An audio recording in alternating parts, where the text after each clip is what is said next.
Gillette recommends the age of transfer from pediatric to adult care be a joint decision between patient, provider, and family, based on the patient's individual needs and availability of Gillette healthcare system to meet those needs. So I think it's important to know that there is no specific age cutoff at which Gillette is saying this is when someone needs to transfer. It is really a joint decision between all of these players. It means that our providers have to have conversations with families about what their age limit is. And it means that you probably should start these conversations earlier so that parents and patients and families are not thrown off. And this is really in alliance with the American Academy of Pediatric policy of age limit on pediatrics. They say that having a strict age is inappropriate. It doesn't meet patients where they're at. And this is what we think transition should be at Gillette. It's meeting patients where they're at and helping them get to the next stage. So there are a few important ages to know though, because there are some age limits at Gillette. So on the 26th birthday, that is the age limit to get admitted to the Gillette PICU. And on the 40th birthday, that's the age limit for the Gillette OR. So those are structured ages that we have to work around. And that is also a structured framework that physicians and providers can talk about when they're having conversations about with families about why their age limit is 26 or it is 25, or why they want to ideally get a patient moved over to adult care at whatever age it is. Practically speaking, we just want providers at Gillette to have the flexibility to determine their own age cutoff, because we know that they are the best, they have the best knowledge of what their skill set is.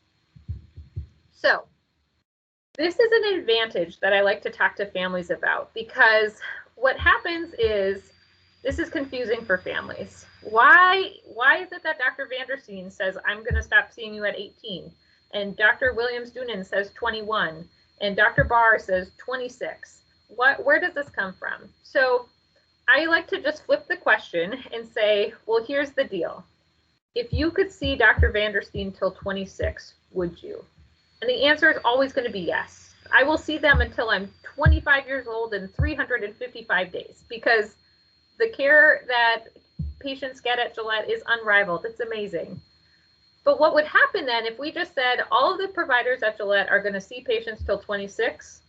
Everyone would keep seeing all their providers until 26. And then when they turn 26, they need to find an entire new team, go to a new hospital if they get sick, all within 1 month. And that just is not setting patients up for success. So when providers can choose when they is appropriate, what happens is we kind of get some natural self-selection where urology hands off at 18. Neurology hands off at 21. Endocrinology says 24, and these are just practically made up, just so you can look.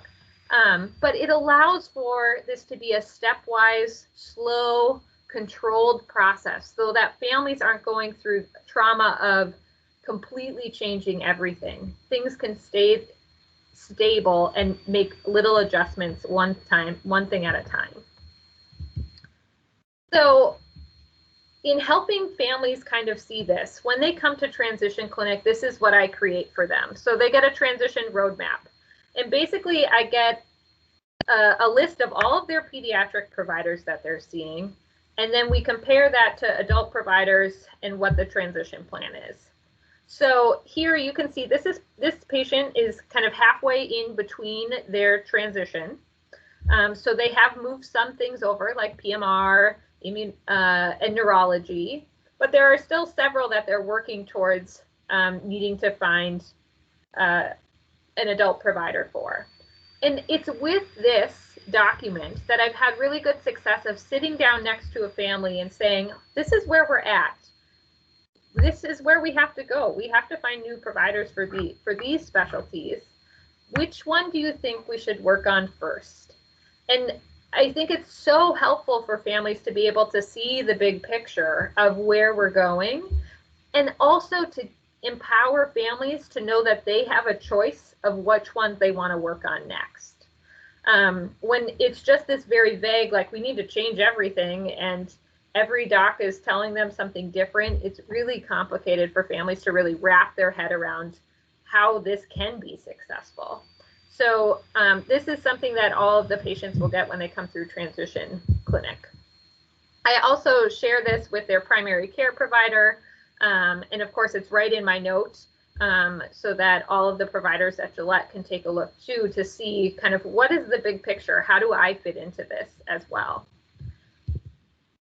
Another part of the policy says that we expect providers to initiate transition between the ages of 12 to 14 and address annually.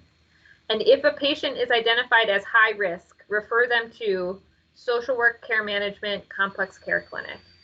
So if you're ever wondering about what you can do, you see this family and they're really like, you anticipate that this is going to be a very difficult, long journey for them.